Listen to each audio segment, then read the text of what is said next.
This is the Sex Ed for You podcast, where research meets reality. And we're your hosts, Lauren and Holland. This is the podcast for people who want to date and have great sex that is safe, fun, and enjoyable. We aim to empower our listeners to make informed decisions that lead to values-based living. I'm Holland, and I have a Bachelor of Science in Public Health, and I'm the Director of Operations here at Sex Ed for You. And I'm Lauren, a certified holistic sexuality educator and the proud owner of Sex Ed for You. Lauren works with individuals, partners, and parents to restore positive and respectful approaches to sexuality, pleasure, and relationships. To work one-on-one with me, go to sexedforyou.com/free consult to request a free 15-minute consult today, or consider joining our monthly membership program, Hemlock. Through monthly journaling prompts, an exclusive podcast, and virtual gatherings, the Hemlock Monthly Membership Program provides an accessible way to learn about sexuality and self. It is a continual source of nutrients to help you nurture and re-access your sexuality and flourish personally for just $10 a month. To learn more, go to sexedforyou.com/hemlock today. Okay.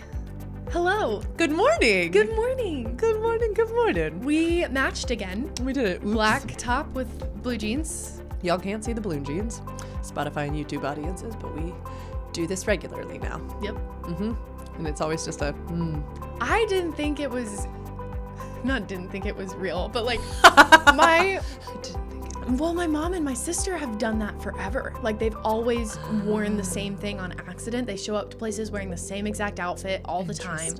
And I just was like never on that same wavelength. So I was like, okay. And you and I show up wearing the same thing so often. And even if it's not like wearing the same thing, it's like we're in the same like category. We always say like we would have been a part of the same collection, like on the runway. Yes. You know, like sometimes it's just same color palette or similar like pattern or solid day or same color palette, like Pinterest a tonal board. Yeah, like we're just fitting on the same Pinterest board. It's wild. It is wild. We'll accept it. I love the comeback of the denim skirt. I really wish y'all could see. This is my like reclamation. Sure. Reclaiming the denim skirt, because I had skirts like this in my homeschool era.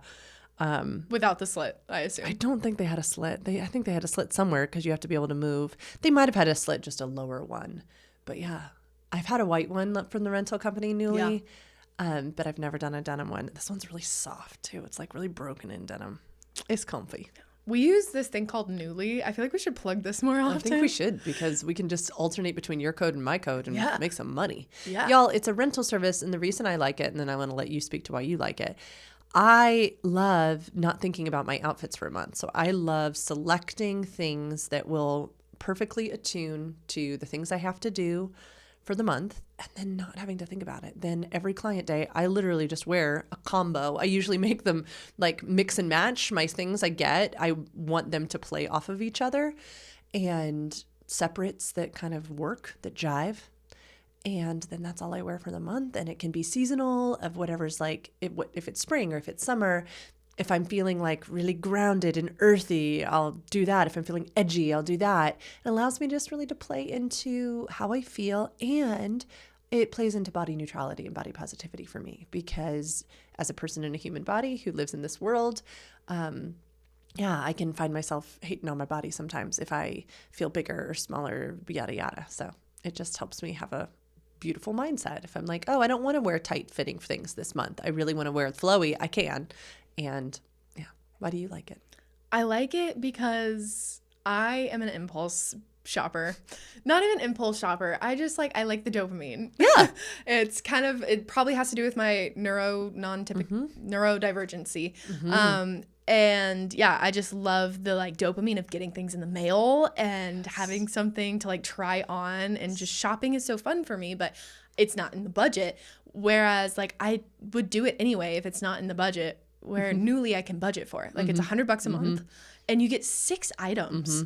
And that's like a lot, especially if you go shopping lately. You don't get 6 items for $100. No. And I love it because I get especially to try... like new off the rack too. These aren't like clearance items that were like, I don't know, winter that they're trying to move out. This is like now. They're in season. They're in style. It's things that I wouldn't typically buy for myself all the time. Like I can try styles that I don't necessarily know if I love on my body yet. Especially everybody knows like not everybody fits every style. No. So getting to try it without buying it for essentially like $15 a piece is incredible. And yeah, it just adds some funky fresh to my closet. If I have events that I want to look a certain way, I can get dresses. Yeah, it's for that like same $15 price point in a sense, right? Not buying something. We do these news things once a month, and I like to wear something that's like appropriate for news. I'm not going to wear those things every other day. And so I wouldn't want to buy an outfit for a once a month thing. Yep. That would be a lot of money. Yep. Yeah. It really does save me money in the long run, which is weird to say, but it does. It's incredible. It brings me joy. Yeah. I think that's primary. It brings me joy. It brings me happiness. When it comes in the mail, I'm like, yes, woo, like running to find it and try on all my clothes. And I just really enjoy it. I get random things. I'm not as coordinated as Lauren is. I get like, but I think that's the beauty. That's why I wanted you to speak to it. I think for different people, it's got to speak to different pieces of their soul. I almost always get like a pair of jeans, a fun jacket, random t-shirts. And the fun part too for me is like a lot of it is stuff that I could not afford to wear. Yeah. Like $350 pair of jeans. I'm never going to buy a pair of jeans for $350, but I will wear them for a month when I got them for $15 to rent. It's incredible. Like it just brings me a lot of joy. So I will link one of our links down below. And if you want to try it, you can get $40 off, and then we'll get $40 off, which, hey, win-win, baby. They don't sponsor us. I would love them to for this reason. I think it is a true way to look at dressing our body as an embodied practice, as play, as delight, as an experiment of color, of shape, of fabric. I think that pleasure exists in so many other places that we don't give ourselves permission to enjoy. And clothing can often seem like a necessary evil for so many people because we're trying to your earlier point, wear things that other people wear. And having a service like a Nuuly, like others, so many other rentals, y'all, allows us to be like, ooh, but what would work on my body? And I really love that oftentimes Nuuly has different sizes of models even wearing the clothes. It's delicious. I love the way you can categorize things, the way you can filter things. I've helped friends put together like whole, I don't know, like mood boards. It's fun. And I think that we need more fun injected in our lives. I understand that it's a price point that not everyone could afford, but I also like your point that if we were to watch our spending, and if you're already a shopper, you most likely are spending that much a month. You really are, truly. And a $20 purchase here, a $20 purchase there is equaling. Up. Yeah. So please hear me. If this is not in your price point, don't even. It's not even a thing. But I do like too. I think another aspect, so random, but like you're shopping without the price point. Yeah. Because it's always $100. It doesn't matter what you get. So like it's a lot of times I will love an article of clothing and then it's out of my budget. But you get to shop on Nuuly without even considering how much something costs. You don't even have to think about it. I will look at it sometimes because now I've learned that quality is indicative of the price. And so if I'm considering two different pairs of jeans, I will look at the brand and the cost because sometimes then that will show me some things like, oh, okay, this might be a better make. The reviews are always reliable. I always love the sustainability concept too, that I'm not filling my closet with more things that are ultimately not going to get worn. Yep. It's lovely. I don't have a huge closet. So from the sustainability aspect, from the stuff aspect, it really works in my life too. People always ask me, can you buy things if you want to? And the answer is yes. I have a blazer that this last two times ago, I wore it almost daily. And Helen kept being like, are you going to keep that one? Because it's this perfect like slouchy satin, perfect sex educator blazer that would go with anything. And I did keep it. And I'm glad because I've put it with other things I have. And I love that you can keep things. Yes. It will tell you, and you get it at a discount. You do, because it is used by this point. And if it's if it's like brand new, because sometimes you get stuff with tags on it. And if it's brand new, it'll typically be like, 10% off? But older pieces, they're like 60, 70, 80% like off. as every month goes by, they go down in price point, which is really cute. And then also they'll do these, you probably got all the notifications too, kind of like a clear, a closet sale type of thing, which is really fun too. Yeah. So anyway, that's how much we love Nuuly. Enough that we will talk about it for Nuuly probably like 10 minutes. sponsor us or something. Be our paid partner. We love you guys. Okay, that was really random and not at all what we wanted to talk about. But we have other things that we want to talk about. And I have random things that I wanted to bring up. I kind of already told you a little bit about this. But I am about to ovulate. Like, not quite, but like I think it's tomorrow or the day after. And if you're a woman or a person with a uterus who ovulates, you know, hopefully, or have noticed that people gravitate towards you during this time, like right before you ovulate, because pheromones are pheromoning, and like especially men, because it's like literally they want to mate. Like, and I this weekend had 5 separate men just like bump into my life and just like interrupt me with whatever I'm doing and being like, hello. Like, it felt like they were like peacocks. Like, hi. With a penis jutting out, you know, like, hello. Can I put my penis inside of you and make a baby and create additional people of the species? Please. It's like so funny. And it happened at the gym on Saturday. It happened when I went to a restaurant Saturday evening. It happened when I went to the gym on Sunday. And then it happened when I went to the gym on Monday morning. And it happened Monday when I went to a coffee shop. Like, all of these men are just like, hello. I was like, it was crazy. So guys, I don't know if you've done this, but like, it's hilarious to notice. You know, we teach mindful menstruation, but I will educate clients on this exact thing, because whether or not you are partnered or care to partner with a person with a penis during your ovulatory time, right? Maybe you don't want penetrative sex. Maybe you're not a person who enjoys penetrative sex. Use the power of ovulation, my friends. This is a really good time to make deals if you're a business person. This is a really good time to, like, I don't know, scope out different things and ideas and plans. You are in your power. Draw the people, draw the wealth, draw the abundance, draw the joy.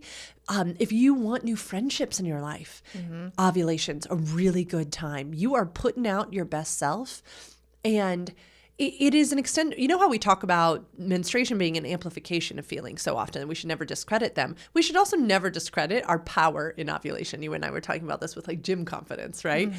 We should get to have that confidence every single day. But when we're ovulating and we're working out, we're like, look at me. Look how strong I am. Yes. And that is also truth. It's just truth. It's just the amplification of the goodness. And so if you struggle to make friends, looking at your cycle, ovulation's a really good time to have a little more self-confidence in self. It's the best. It's beautiful. And also just giggle at, the people who want to extend the species with you. It's funny because I work with a lot of menopausal women, and we talk about the study that I found that you've heard me talk about, because I talked about it at the menopause panel, that ovulation, if you go back into like literally foundational earth times, like caveman era, was meant, yes, to draw men to us, to impregnate us. And then limerence, these feelings of infatuation, last 1.5 to 2 years, long enough for these men to be infatuated with us, for us to be infatuated with them while we're pregnant with their baby, while we're breastfeeding their child. They're protecting. It's all great. Then everybody falls out of limerence. We're like, meh, okay. And so then our next ovulation post breastfeeding comes around, and we want a different man to diversify the species, which I just love. And then we do reach menopause, where then we cease to ovulate and we cease to menstruate. And this researcher and like anthropologist was saying, what if we didn't give women a hard time? What if we were just like, now this isn't their job anymore to make any more people for the species. They've done. And so what if we just didn't need men anymore? Which, believe me, women can go on to have great sex, but understanding that the desire, this like that we give off during ovulation, is going to go away, and that's okay. It's okay. I love it. It's just our power. I think all of the power of womanhood is one of the coolest things. I love studying it. It has made me feel so much more embodied and so much more, I just feel more aware of things, and I don't discredit my feelings or my emotions as often. And it's just really cool to be able to view it from like a bird's eye lens, and see a new perspective on it. And I really love it. But today we're going to talk about all sorts of fun things, especially fantasy. And I think it's hilarious that this is because you brought it up. Typically, I'm the one that brings like our topics. But today, this was the topic that Lauren wanted to speak about. And I find it hilarious because I had written in my notes that I wanted us to talk about this episode of One Tree Hill that I was watching. What? Okay.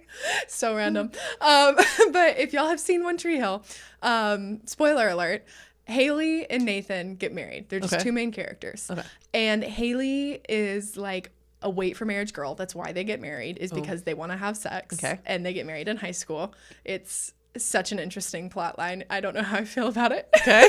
But so they get married, and then she finds porn on his computer. And she is distraught. It's like the whole plot of this entire episode is the fact that there's porn on it, and she's like, I can't trust him anymore. Yeah. She like goes down this deep, dark path of like pointing the finger so hard and being like, how dare you? Like, I think it's actually before they get married that this happens. And she's like, I obviously am not giving you sex, and so you're finding it there, and I'm never going to be able to live up to those girls and like their bodies, and they're so good at it. And I was like, girl. The difference between fantasy and porn and real life, and like Nathan in this obvious TV show that was made in 2008, I don't know, does not have the tools to teach this, to like talk to this woman and have a communication. But I think it's the perfect segue. So perfect. Into what we're talking about today. Fantasy is not real life. No. And we're doing so many people a disservice when we say it is, because I feel like we're taking so much of the pleasure of fantasy away when we say, how dare you? Yeah. And like, you can't want that because I can't do that for you. That's not what fantasy is. So take it away, Lauren. So good. Should we talk about the thing that okay. So to tie it in, the thing that I had brought up was a while ago, someone had sent us an Instagram DM, which y'all are always encouraged to do this. We read them and then we get to them when we can, and said that they were struggling with a partner's fantasies. Yeah. That they didn't know where to categorize them, and, you know, what fantasies are too much. Is there a too much? They were uncomfortable with these fantasies. They had gone through some of their own traumas, which is normal when we are partnered with someone. Usually we will stumble into their traumas. And so they just wanted to hear our take on fantasy. I was like, oh, perfect. And if it should be a reason to end relationship too, if there is like a point at which it's like, no. Oh, I didn't realize that nuance was in that message. Okay. Yeah. Like, should there be a line? Okay. Yeah. Okay. Okay. Yeah. I feel like there's a line to everything. That's totally where I want us to get, right? Is that for us to sit here as sexuality educators and sexuality professionals and say that sex cannot lead to harmful behaviors would be a lie. And you will never, ever, ever hear us say that, because any behavior can have a harmful element to it. Anything could be poison. Anything can be medicine. And I think it is our obligation and responsibility to make sure we always educate our audiences that we're just not out there free for all and saying like, yes, everything's always good. No, and if anything, I truly, looking at just yours and my past history, the reason we're here is because of harmful sexual behaviors. Yes. I have a long history with assault, and you have a history with a gay husband, and both of these things became harmful sexual behaviors that impacted us in a really profound way, which is part of the reason we do what we do. Harmful sexual behaviors are to be avoided. Yes. And these kind of conversations are the way that you can. So, perfect segue. The way we avoid harmful sexual behaviors is not by shutting them in a closet and saying we don't talk about that. The way we start to delineate between what is harmful for a human and helpful for a human is to talk about them. So yeah, this is so perfect, because let's start with the porn concept. It happens all the time, y'all, like constantly. This heaping of shame and guilt onto an individual who views pornography. Usually that comes with some type of moral or value that has been established by a community, by a culture, by a religion surrounding porn. So usually that is accompanied, and I'm guessing in this case of the One Tree Hill episode, that there was some type of moral code that this woman thought they both ascribe to. Yeah, but what's interesting to me is they never have that like there's never a communication that says like, hey, we don't watch porn within this relationship. Like it's almost like this understood, it goes back to the religiosity that we've talked about. Right. Like it's never actually delineated and said like neither of us is going to watch porn within this relationship, which is within people's rights. But like if you don't say that, you have no right to be upset. In my personal opinion. I could go down so many paths, right? That's okay. So say it is just a American secular world in which these two humans live in. And no, it's not really wrong. But really, if you were in a healthy partnership, you wouldn't need to look at porn as much or something. I don't know. Maybe there's like some unspoken thing. But this is what's weird in just blanket Americana is that we expect men are going to look at it. Yeah. We just expect it. Yeah. And then we expect that once they have a woman in their lives, that they're going to stop. They should stop. And not only stop, they should feel bad about the past porn they viewed. And that, yeah, that then it's competition for the wife or the girlfriend or the fiance. So there's like two things pitted here. One, it's this like, this understanding that men are sexual beings.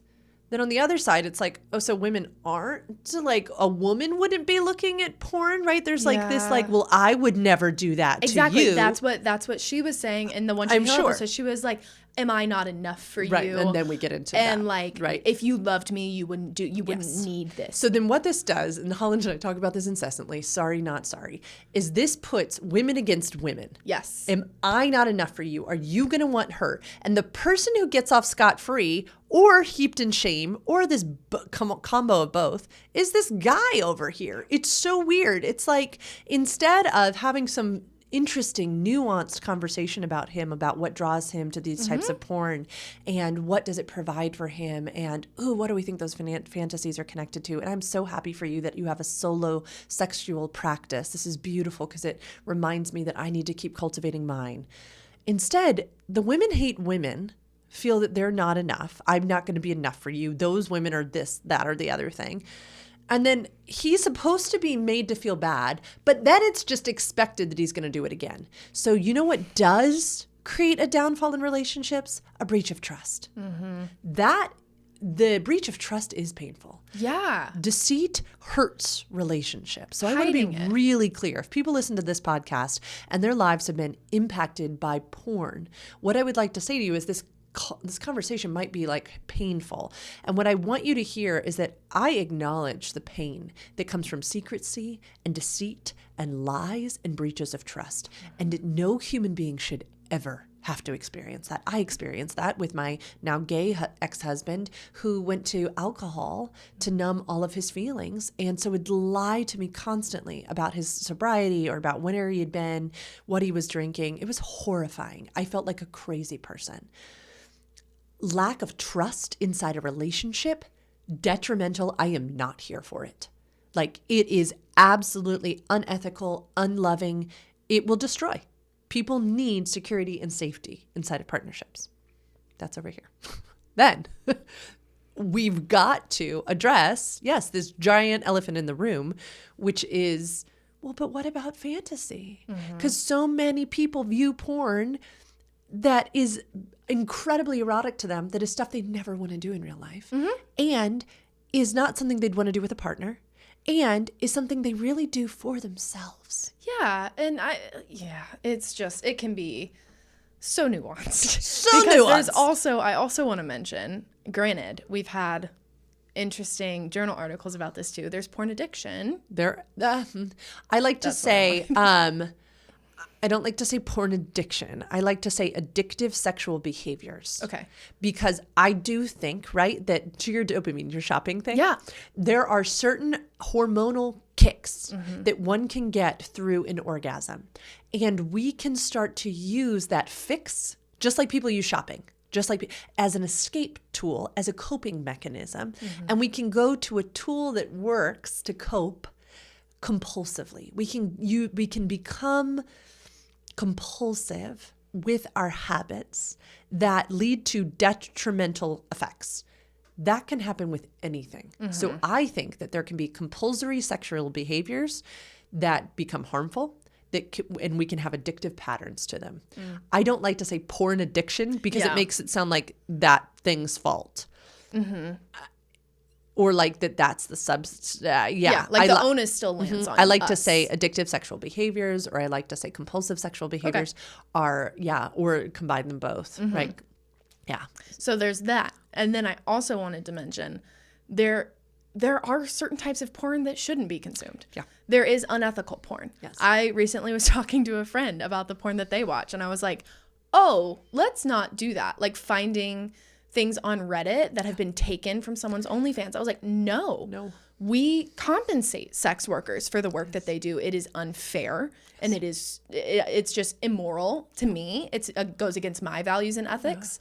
And I truly think that should just be a general value and ethic for most people. Like stealing from someone's work and putting it where it can be free, or child pornography or things like that. Like there are lines. I don't want y'all to mishear us. Like there's fantasy, and then there's incorrect moral behavior. And to Holland's point, we need to be able to talk about this. If we are just saying porn is bad, what happens is people start to get porn from the most readily accessible sites that they can, such as a free Reddit like link, or Google.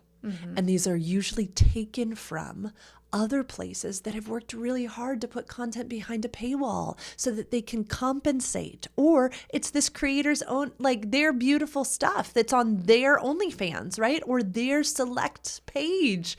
We should be honoring them for that work. Somebody the other day sent me an Instagram account of a human in this world who I don't care to name, but basically they have made a whole Instagram account of other people's content, and they tag us in it. And they've tagged me in it. But basically the posts, the carousel or whatever, is other people's work. And they're attributing the original person. But yes, Holland's face, we all should feel a little squirmy about that. I don't have the energy, and I don't want to gatekeep on the content that we create for free for the world. But that's our work. I just know how much work goes into that. Yeah. And I've seen those accounts on Instagram where then you see the creator like, hey, this is mine. Like, A, tag me, because they don't always. No. And B, I didn't give you permission to do this. So if that makes you skeevy, you should feel equally as skeevy if you just find something free on the internet. Please know that, people do exist in this world who make ethical and beautiful porn that aligns with their values that they chose or envisioned or created, and it can be beautiful. It's usually not going to be free. No. In the way that nothing should be if it's hard work that someone puts into something. But yeah, delineating porn, I think delineating anything is really important. We are such big advocates of communication, nuance within that communication, and nuance within any topic. I think we've seen culturally everywhere that generalizing and blanketing things is ineffective, and it proves to not do anything good. So if we can just have more nuanced and delineation conversations, I think everybody will be a lot happier.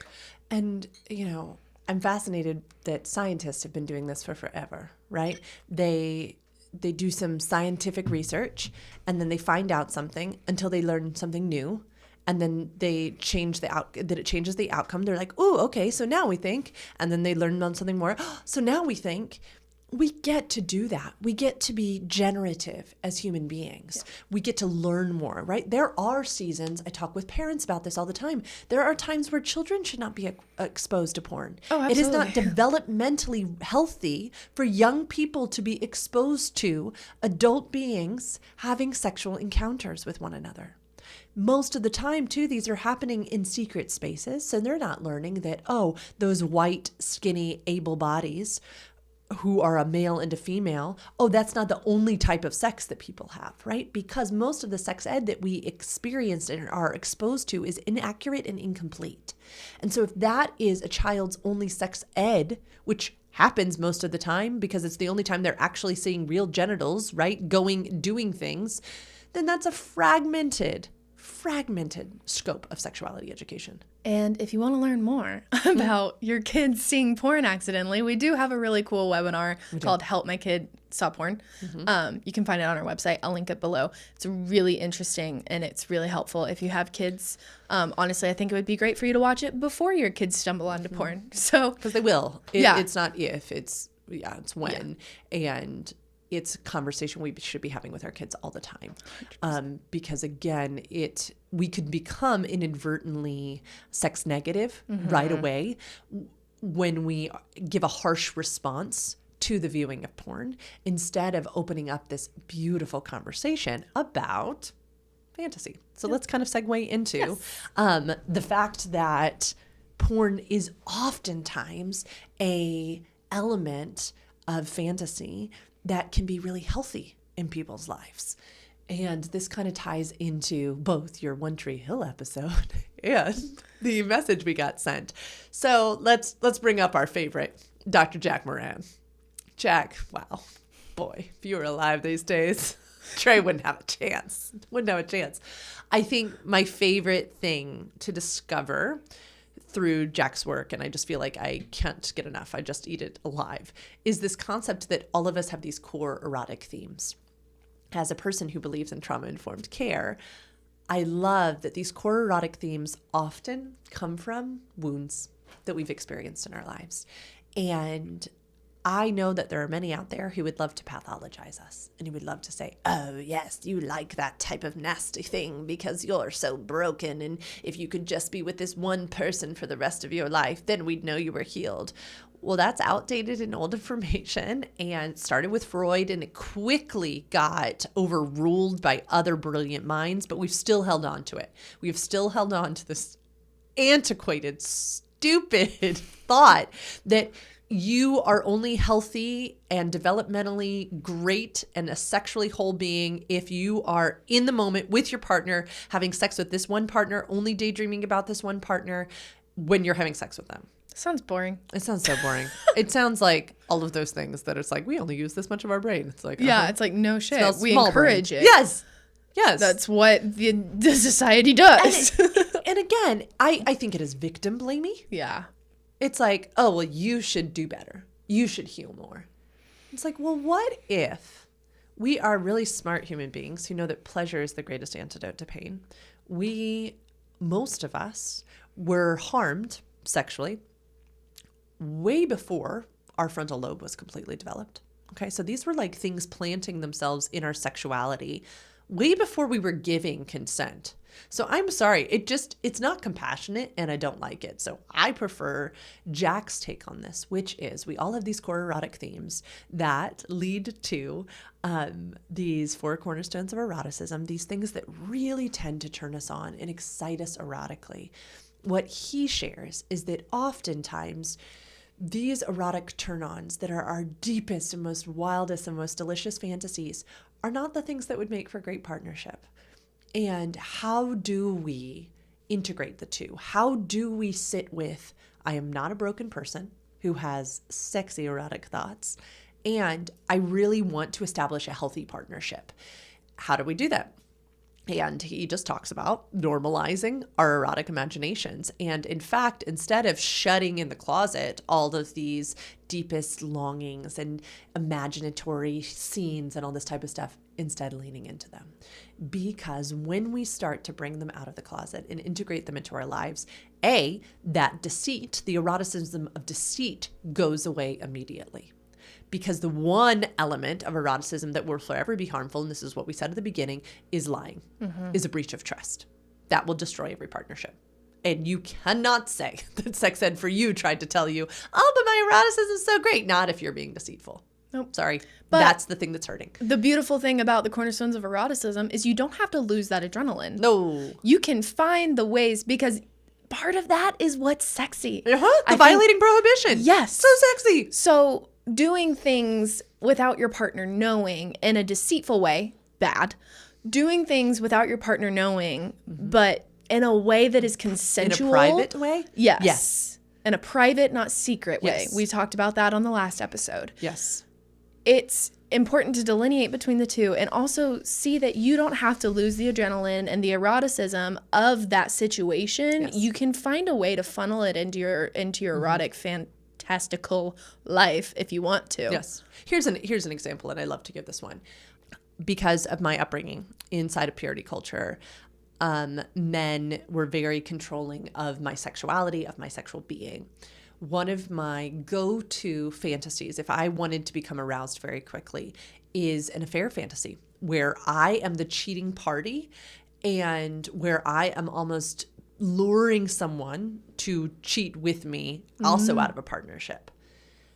My compassionate view of this is that this is me taking autonomy over my body back. This is me saying, fuck it to all of your rules. I am power.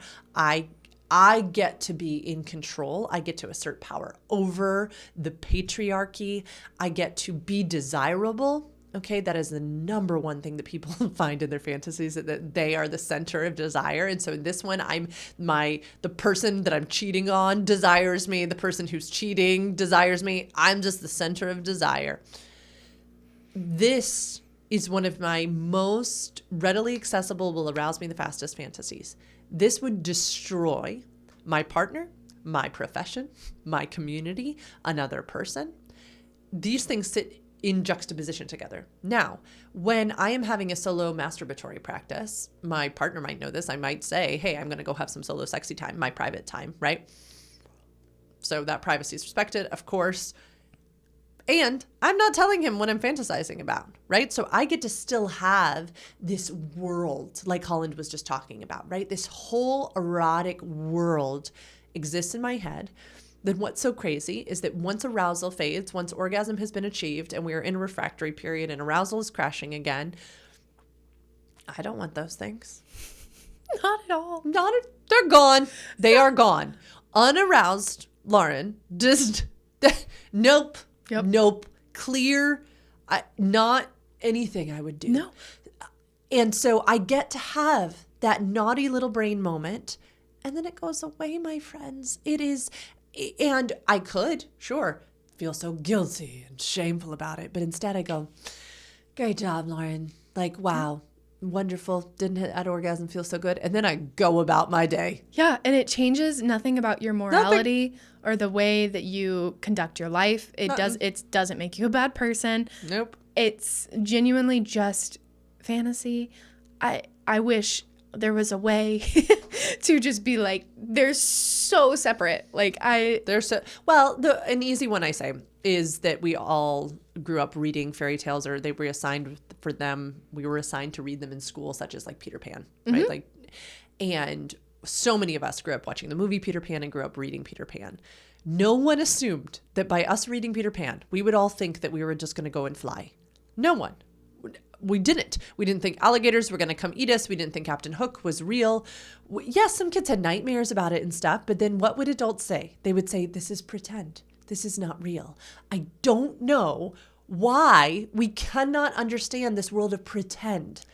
Because creativity was beaten out of us as children, and we've all become adults, and creativity is no longer allowed. Ding, ding, ding. It's not conducive to the world that, let's be honest, the government and the society don't want us to be in. Like, playing pretend and being creative is not conducive to capitalism. And I don't mean like I hate, like, this is not anti-capitalist. I'm just saying. Yes. Creativity is not productive in the big bird's eye view, but it is beautiful. And it's really fun. I think so many people are learning to reintroduce creativity and pretend and fantasy at later stages of life. And just be gracious to yourself. Yes. It's a skill just like anything Oh my else. goodness. Writers practice writing, artists practice drawing circles. Everybody practices things, Yes. and leaning into this fantasy is a skill, and it's different from reality. So beautifully said. I wanted to speak to the episode through some client work that I did recently, and I know this client would love for the story to be shared because this was powerful.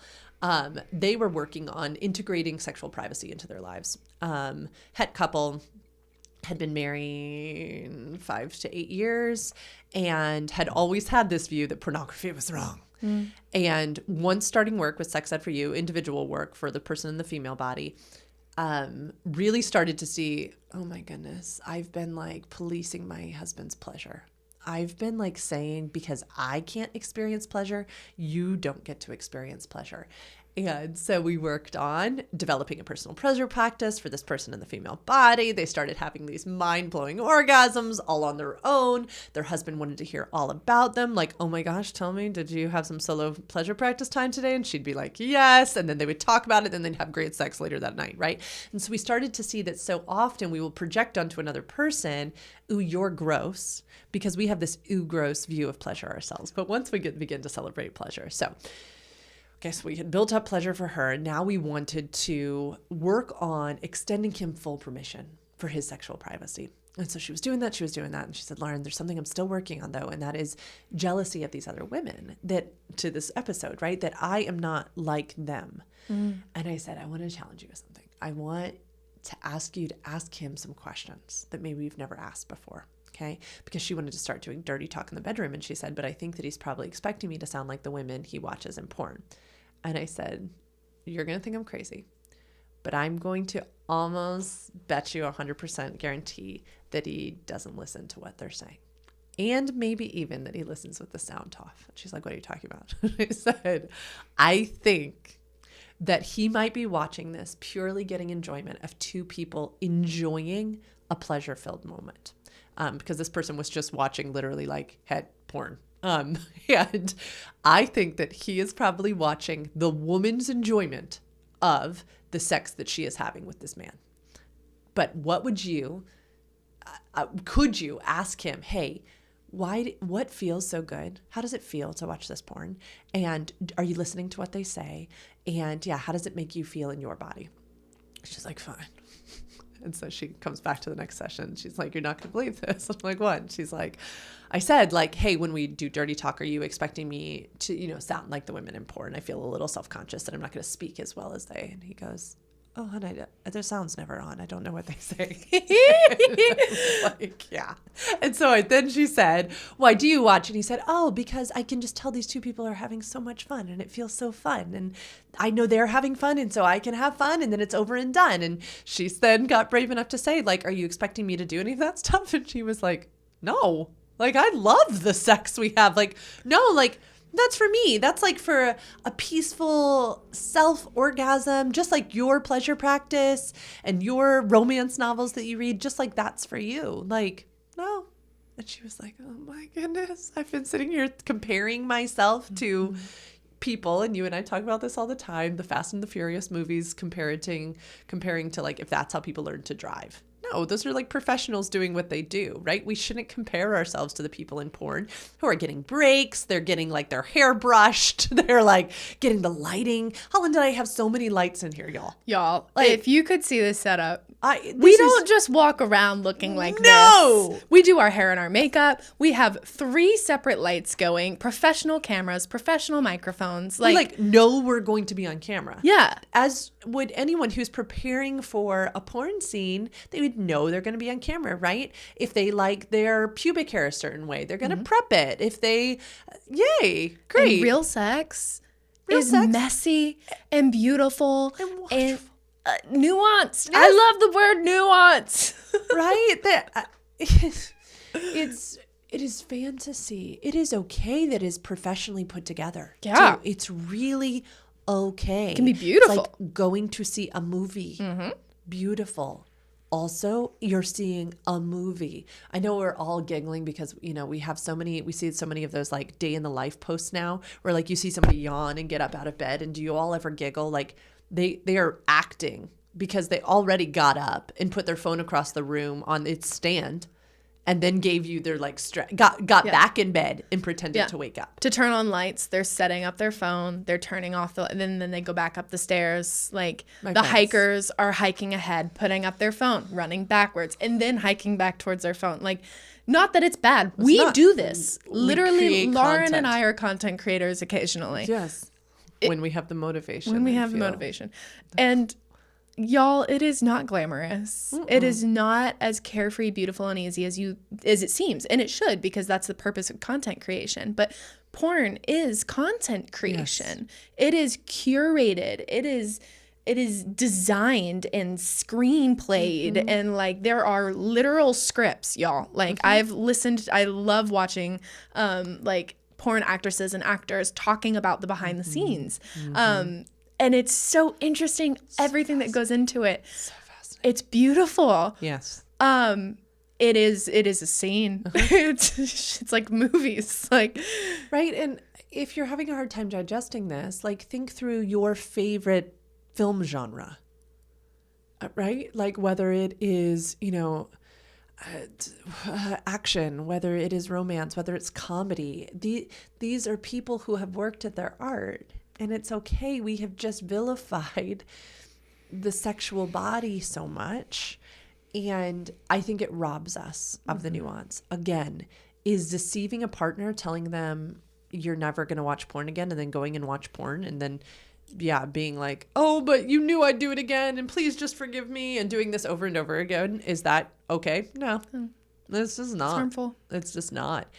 And this takes me to one of our other things I wanted to talk about. I want to challenge all of our audience to think about how they receive sharing of someone's favorite type of porn or most intimate fantasies. Because if we are in a relationship container with someone, I would like us to all understand that because of the cultures we grew up in, sex is still inherently vulnerable at best. At worst, we have been heaped in shame and guilt and fear and abuse. So best, vulnerable, worst, so many more things.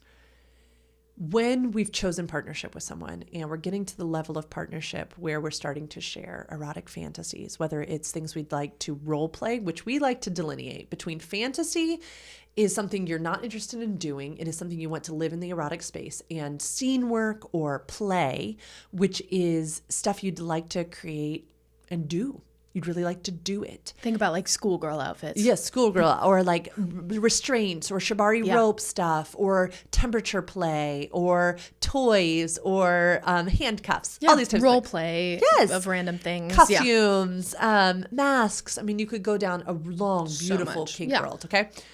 There's that, and then there's fantasy. And sexuality educators like to really delineate between those two.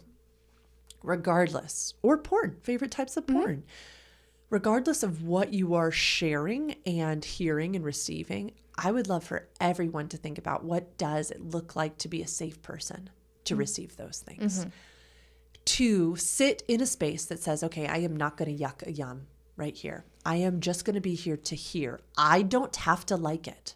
This is the other thing, is if we have a trauma-informed understanding of one another, we do not, this is why we have yes, no, maybe lists. We do not need to align with our partner on every sexual scene that they want to play or in their fantasy world. We don't. For instance, my affair one turns my partner Trey off immensely. He cannot handle it. I cannot share it. He does not like it. His biggest fantasies are all about consent and oh my goodness, so much consent. What a beautiful, healthy mind this man has. I know. Oh, great. He's like a guinea pig. It's so cute. We love it. I don't feel that way, right? He also does not have the sexual suppression that I have. So it's just interesting, right, to feel into that. But I would really love to encourage anyone who's listening to this episode who has maybe in the past shamed someone for a fantasy or for viewing of porn when somebody was trying to share with them openly what type of porn. What role can we take to take ownership of maybe some shame that we contributed to another? That was incredibly convicting for me of, oh my goodness, what? I have made someone to feel poorly over something they were openly sharing with me. They weren't telling me that I had to do it. They weren't telling me I did anything. They were just sharing something very intimate with me. On the other side, I want people sharing fantasies and favorite porn and things like this to understand the exact same thing, that people come into relationships with trauma, and sharing about it needs to be just maybe step 2. Step 1 needs to be talking about the container, not yucking yums. Talk with a sex educator. They're really great for helping you do these things. But then step 2 is just sharing things, putting it in the space. That's it. Not asking a partner to go there with you, not asking for them to speak these words into existence, just letting it sit. That's all. Then you could come revisit it again and say, hey, now that you've had time to digest my fantasies, any questions? Then the person who gets the opportunity to ask questions, try not to be a Freud. Try not to pathologize. Well, the reason I think that you're into fill in the blank is because you were traumatized like this as a child. You can think that inside your own head. Mm-hmm. We're not saying you can't think it. Mm-hmm. Journal about it. Mm-hmm. But don't share with other people. That is private. Oh my goodness, yes. Keep it within the container that it was trusted within. And yeah, I mean, we are humans. We have our own thoughts. Yes. You can pathologize in your own head, but you don't need to say those things to the person. No. And again, not to constantly promote sex ed for you, but it is our company. I adore working with individuals on this. And so if you and your partner or you alone want to work through the values that are still attached to the pathologizing, please go to sexedforyou.com/free consult. I would love to work with you and or your partner on this. It can be hard. But yes, spewing that at someone and making them feel shameful and guilty about something, not great. Highly recommend Dr. Jack Moran's The Erotic Mind. That is a wonderful starting point for the brain to begin to understand. If you're an Audible person, it's on Audible. It's also a paperback. It's a great read. Yeah. Just to have a more compassionate view of our eroticism. It could be celebrated. Mm-hmm. It really could. Then I would feel into the nuance of, is this something you want to role play? Is this something you want to act out? Is this something you want to just remain in your fantasy mind? Is this something you want me to enter in with you? You want to share more of these fantasies? And that's where you can start to negotiate boundaries. You really can. This doesn't need to be, for instance, with my affair ones, it is something that Trey, my wonderful partner, knows I like to go to in a fantasy space, but he doesn't like me to share it with him afterwards. Yeah. Oftentimes in a sexual encounter, he'll be like, babe, was anything like dirty in your mind? Like, tell me about your fantasies. And sometimes I will say, this wouldn't be one that you'd love. I'd love to like change it a little bit for you. And he'll be like, go for it. No, it's going to turn my partner off to share that fantasy. And that is respectful, not... He's not yucking me. He's saying, please don't. That will kill my eroticism. Is there anything about the message that anything else you would like to speak to? Yeah, I think the things I would want to really close this out on are this. What can be delicious and erotic in fantasy can be harmful and destructive in real life. And I think that is the nuance that most of us are not willing to lean into. Mm-hmm. I think it is scary. I think it is shadow territory. And I think that so many of us would rather close our eyes and squeeze them shut. Here's the problem with that. It perpetuates worlds in which stuff does continue to happen and happens in a way that harms other people. So I would love for everyone to go, this is scary, and admit that it's scary.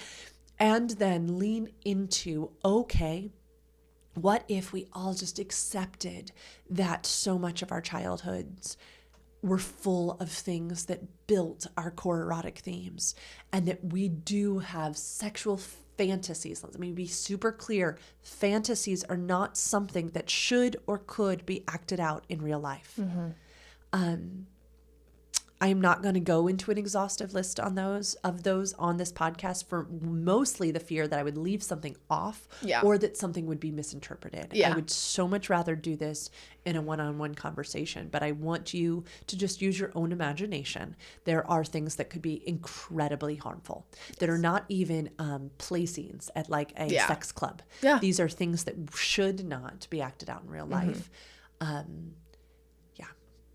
And I want to say, though, that the erotic mind does know how to heal itself, and that if this can continue to be delineated so clearly, this is a fantasy, it can be fine. It can actually be healing to the nervous system. There's even some research that says that all things reach a point of diminishing return, and that if we were to allow ourselves to mindfully, in an embodied way, like we were talking about with our clothing early on in this episode, mindfully masturbate through these scenarios and be like, what was it? Like, could I get even deeper to what turns me on here?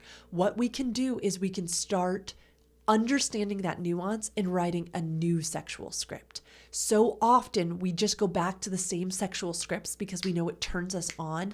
But what we can find, if you work with a sexuality educator, is what emotions were present.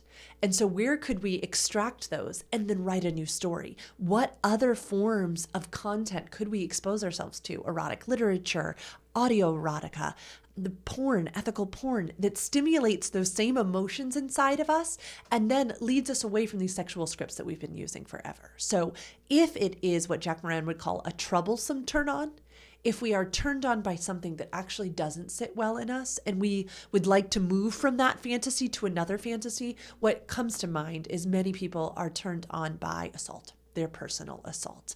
And this can become very troublesome in the body. They would like to not revisit the traumatic encounter again. If that is the case, we can mindfully masturbate through that, find the emotions that were present, find the story pieces, and then we can start to incorporate them in different ways. There are ways to still harness our body's wisdom and not repeat the same sexual script again. Anything that you would add on that? Nope. It is tricky. Yeah. And the answer to tricky things is not to close the door and go, no, I don't see it. I don't see it. Yeah. It's a lot of work. Yeah. I'm not going to lie to you guys. Like, it really is, it's an emotional weight. It's a skill. It is time. It is working with someone like Lauren. It is reading books. Sexual anything is inherently vulnerable. It is inherently nuanced. Like, there is just no way in this field, in this area, to just blanket it and make it easy. The answers that y'all, like all the questions y'all give us, we love them. Wish I could give you like a yes or no, or like, this is the way to do it. That doesn't exist. Everything is nuanced. Everything is just different all of the time. So it's genuinely your own journey of figuring out your own stuff. It's really, it sounds vague, but it's simply just the way it happens. It is your own work to do, your own journey to have, and you're your own guide. And it's a beautiful journey to go down, but you do have to be ready to do the work to go down that path. And nobody can tell you when it's your time. No one. I hope if you are a listener or a viewer of this podcast that you, never feel pressure. Like, it will be your time when it's your time. Yeah, I mean, exemplified in Lauren and I. I started doing this work really young. Yay me. Yay, Holly. Lauren started doing it after she got divorced. Yes. Right? And my timing was right. Exactly. I wouldn't have been able to swallow the truths, absorb the truths that I was exposed to earlier in my journey. I wouldn't. Somebody was teasing the other day that the title of my book should be someday, It's Time. Because all of our clients, and if any of you end up doing a free 15-minute consult, the first question I ask is, why now? What made you click that button? Why is it time? And everyone's answer is stunning. It's so personal. Somebody said the other day, I've been following since 2022. And now was the time. It just happens. It just happens. You can feel it. Do not feel rushed. If you're hearing some of this now, great. And it kind of gets your brain spurring. And then, good. Yeah. We are so glad. We are not here to say when it's your time to begin this sexual healing work. There's almost always a very unique sequence of events that you yourself probably cannot even point to until you can see it in retrospect. Hindsight, 2020. 2020. So, I mean, Lauren and I can point and tell you why we are today and how we got here. And you yourself can also do that when that time comes to you. And that time depends on you, babe. Bud. Babe. That was in Baby between. bud. That was between babe and bud. Bud, babe. My two favorite words. Next to slay. Yep. And titillate. And wait, what was yours? Oh my gosh, what was it? Titillate. Nuance. Today was nuance. No, it might be nuance. Today was nuance. It's also glean. I love to glean. That's what it is. Glean. Well, y'all, I hope you have gleaned from this episode. I did want to mention, for those who are still here, that we are headed to New York City soon. We're going to be collaborating with the incredible Annalisa Lemming on an entire workshop dedicated to unlocking desire. It's going to be 4 hours. And that's not so that we can exhaust you. That's so we can have space to be embodied and grounded and present and have delicious conversations, some intimate times of journaling, some group work, and embodied literal movement practices. Annalisa has been in multiple Broadway shows, left that career to become a life coach, and is transforming her clients' lives. We align so much, almost it's eerie, on how we do what we do. And we really want to talk about the overlap of our work, which is harnessing sexual desire as a fuel to achieve and embrace your deepest passions. And so any of our clients or friends in New York City and the extended area are welcome to come in and take this workshop on May 1st. You can use the link in the captions and whatever it's called, the description. There you go. Yeah. And there's an early bird discount until the 15th of April. So make sure you use code DESIRE to activate that discount. And if you have more questions, zip us an email, admin@sexedforyou.com. But you can also go to the website, sexedforyou.com/unlocking desire. Anything else? Follow us on Instagram at sex_ed_for_you. And if you would like to book a free consult, you may request one at sexedforyou.com/free consult. We love you guys. Thank you for supporting us, being amazing, for sending in questions. Yes. And that's it. Woo! Bye! Bye.